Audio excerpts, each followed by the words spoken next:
भारत है, इसके जो अज़ाइम हमें देखने में आ रहे थे, इसका सीपैक से क्या ताल्लुक था, इसका गिलगित बल्तिस्तान के साथ क्या ताल्लुक था, इसका शरह कराकरम के साथ क्या ताल्लुक था, और फिर ये कि इस सारे मामले में पाकिस्तान की स्ट्रेटजी क्या होनी चाहिए। तो हालिया जो कशीदगी हुई है भारत और चाइना के दरमियान, उसमें बहुत सारे सवाल पैदा होते हैं, और वो बहुत सारे सवालात बल्कि ज़्यादातर का ताल्लुक पाकिस्तान के साथ भी है। तो इसी वजह से आज हम बहुत तफसील के साथ इस मामले पर गुफ्तगू करेंगे। अगर आप लोगों को याद हो तो ढोकला में जो 2016 में हुआ और अब ये 2020 में दोबारा हुआ है, तो जो बॉर्डर सिचुएशन है वो चाइना के साथ भी भारत का वही रवैया है और वो डिस्प्यूटेड टेरिटरी है, और वहाँ India on end of aggression का मुजाहरा करता है। फ़र्क सिर्फ ये है कि जब पाकिस्तान के साथ वो एग्रेशन करता है लाइन ऑफ कंट्रोल पे, 2020 में मेरे ख्याल है 900 वायलेशंस हुई हैं लाइन ऑफ कंट्रोल की, तो पाकिस्तान स्ट्रैटेजिक रिस्ट्रेंट का मुजाहरा करता है और रेसिप्रोकल फोर्स से जवाब देता है ताकि सूरत हाल एस्केलेट ना हो। नेपाल जैसा मुल्क तो समझिए बिल्कुल वो घुटने टेक देता है। अब के नेपाल ने भी थोड़ा सा रेजिस्ट किया है क्योंकि उनकी भी टेरिटरी का एक हिस्सा लेकर रोड की वहाँ पे कंस्ट्रक्शन हुई है। चाइनीज मिनिस्ट्री का फॉरेन मिनिस्ट्री का बड़ा कैटेगोरिकल स्टेटमेंट आया।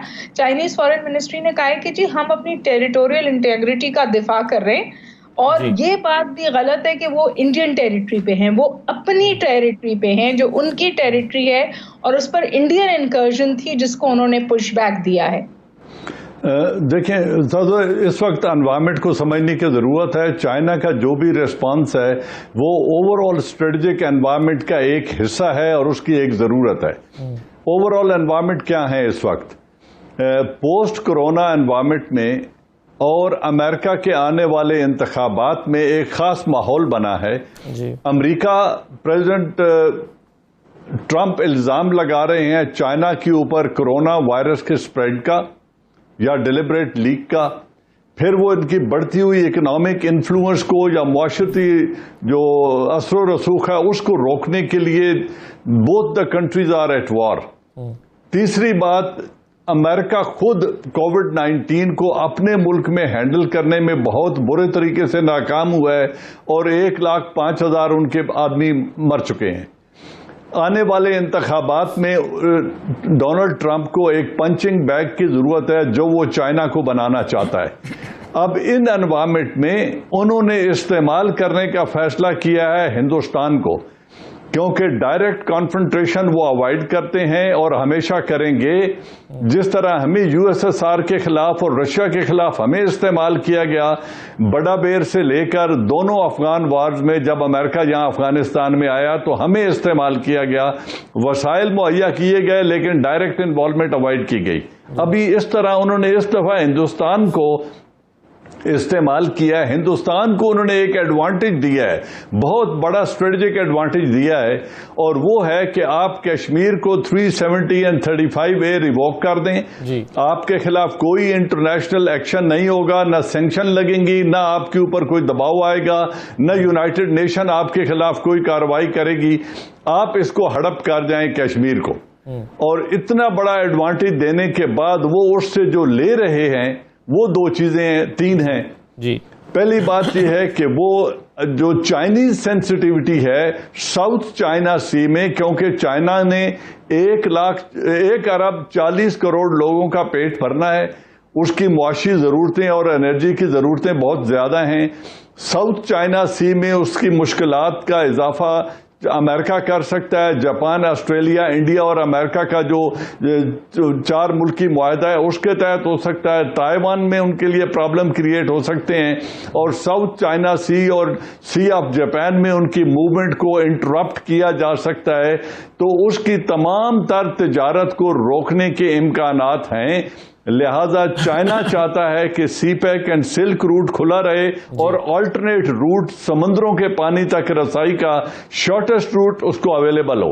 अब इस सारे को डिस्टर्ब करने के लिए वो हिंदुस्तान को इस्तेमाल करना चाहते हैं कि आप इनके खिलाफ लद्दाख रीजन में वहां पे कार्रवाई शुरू करें और 370 एंड 35A की रिवोक करने के बाद इस लद्दाख को उन्होंने यूनियन टेरिटरी में शामिल कर लिया है और लाइन ऑफ एक्चुअल कॉन्टैक्ट को उन्होंने वायलेट करके मैक्सिमम एग्रेशन की कोशिश की है। और अगर आप परसों का एक रेजोल्यूशन जो एक सेनेटर ने मूव किया है तहरीक के हम तिब्बत को इंडिपेंडेंट स्टेट के तौर पे रिकॉग्नाइज कर ले अमेरिका, ये वो ग्रेटर डिजाइन है चाइना के अंदर इंस्टेबिलिटी क्रिएट करने का और यहाँ वो हिंदुस्तान को इस्तेमाल करना चाहते हैं। जी बिल्कुल सही है जन साहब, आपने पूरा बैकग्राउंड दिया अमेरिका के इन्वॉल्वमेंट का और उसकी इंटरप्रिटेशन दी है। एक और इंटरप्रिटेशन जो है आज और ये मकबूल जान साहब ने अपने कॉलम में भी की है। और ये साहब ये अगर अमेरिका ही इस पूरे प्लान के पीछे है तो अमेरिका फिर सालिसी की पेशकश लेकर क्यों आ गया? क्या ये मैं आप दोनों के दरमियान में सालिसी कराता हूं जिसको ना भारत ने कबूल किया ना चाइना ने कबूल किया, और जाहिर है चाइना ने तो करना भी नहीं था। तो ये अब इंटेंशंस क्या है अमेरिका की इस नई ऑफर के पीछे?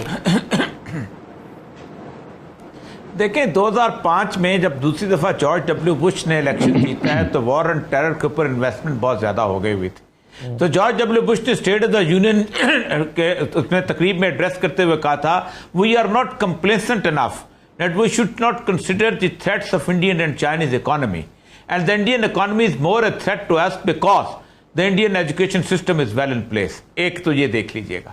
दूसरा ये था कि जिस वक्त 2008 की मुकम्मल तौर पर तबाही बर्बादी हुई है, $700 बिलियन मांगे हैं वॉल स्ट्रीट ने, तो रैंड कॉर्पोरेशन को एक रिपोर्ट बनाई गई थी और कहा गया था कि बताएं हमें क्या करें। तो उन्होंने ये कहा था कि $1400 अरब भी आग दे दें तो ये उठने वाला नहीं, ये बुलबुला फट चुका है, इकोनॉमिक बुलबुला, ये बहुत बुरा होगा। अमेरिका को अगर इकोनॉमी को स्टेबलाइज करना है तो दो बड़ी जंगें होनी चाहिए, और वो दो बड़ी जंगें तीन बड़ी मैशतों के दरमियान होनी चाहिए जो पली हुई मैशतें हैं। और उन्होंने उन मैशतों के अंदर इंडिया को गिना था, चाइना को गिना था, रूस को गिना था, और उसके साथ साथ उन्होंने कहा था कि इन तीनों के अंदर एक साइजेबल पॉपुलेशन मुसलमानों की है कि जिनको अगर उठा लिया जाए तो प्रॉक्सी वॉर शुरू हो सकती है और वो बड़ा मसला बना सकती है। लेकिन अफगानिस्तान की सिचुएशन ने इनको बिल्कुल बदल दिया। इसकी बुनियाद पे 2010 में हेनरी क्लिंटन ने एक आर्टिकल लिखा था फॉरेन पॉलिसी में, where we are going to invest our next 10 years, और उसने कहा था the people who believe that the strength of America lies inside America are fools, strength of America lies outside America। हम containment of China कहेंगे। सितंबर 2019 में pentagon की फार east Asian strategy आई है जिसमें पार्टनर डिसाइड हुए हैं, उसमें इंडिया एक बहुत बड़ा पार्टनर है। और उन्होंने कहा है कि जब तक हम इस सारी सूरत हाल के अंदर चाइना को कंटेन नहीं करते हम कुछ नहीं कर सकते। 3,70,000 के करीब अफवाज जो हैं इस वक्त इंडिया अमेरिका की वहां खड़ी हैं। अब उन्होंने इंडिया के अंदर आप अंदाजा करें 205 की स्ट्रेटेजी बनी है। उसके बाद उन्होंने पूरे कॉर्पोरेट पैसे से नरेंद्र मोदी को जिताया है, पूरा हिंदुत्व का वो तस्वर उभारा है, और उस हिंदुत्व के तस्वर के अंदर उन्होंने उनको इस करके बना दिया है कि अब हमने लड़ना है। इस वक्त लद्दाख की टेरिटरी है ना, ये बड़ी अजीबोगरीब टेरिटरी। लद्दाख से पहले एक चीज मुझे जरा समझा दीजिए, दोनों में से एक ही चीज कर सकता है ना अमेरिका, या तो अमेरिका चाइना के खिलाफ इंडिया की पुष्टपनाही करके उसको अपने मकासद के लिए इस्तेमाल कर सकता है, या फिर ये कर सकता है कि दोनों को लड़ाकर यानी इंडिया को जंग में धकेलकर पैसे कमा सकता है अपने हथियारों के जरिए। दोनों चीजें बैक वक्त तो नहीं कर सकता अमेरिका।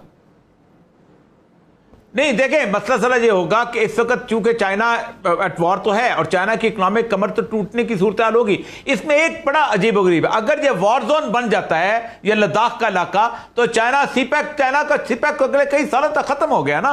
आप बेशक सुलह करवा लें, कुछ करा लें, तोपें खड़ी रहेंगी, ये खड़ा होगा। देखिए मैं सीपैक के तो मैं लद्दाख की टेरिटरी बताऊं आपको, 1842 के अंदर रंजीत सिंह जो था उसने यहां पर एंटर हुआ था और चांग का शेख से बाप होता था, उसने उस वक्त उनको पीछे भगा दिया था और वादी ले पे कब्जा कर लिया था।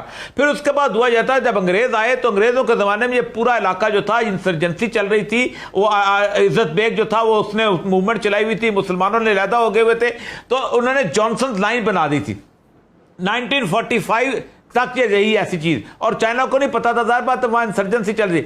जैसे ही मौदतुंग जीता है उसने वो लिया है अपना चांगकाई शेख से इक़्तिदार लिया है, उन्होंने 11 साल लगा के रोड बनाई है और उस रोड का इंडिया को पता नहीं चला। 1949 में नेहरू ने कहा ये तुम क्या कर रहे हो, ये तो हमारी टेरिटरी है। उस पर 1965 ने जाके चाइना ने हमला किया था और 37,000 स्क्वायर किलोमीटर अक्सई चीन का इलाका कब्जा कर लिया था इसका और उसके ऊपर अपने नक्शे में जाहिर कर दिया था। चाइना का अपना नक्शा चल रहा है, ये वो इलाका है जो बेआबाद है, लेकिन इस इलाके में अगर जंग शुरू हो जाए तो आप सोचें कि पाकिस्तान का सी पैक जो है वो इसी तरह है जैसे कारगिल पे आप जाके बैठ गए थे और मसला बंद हो गया था।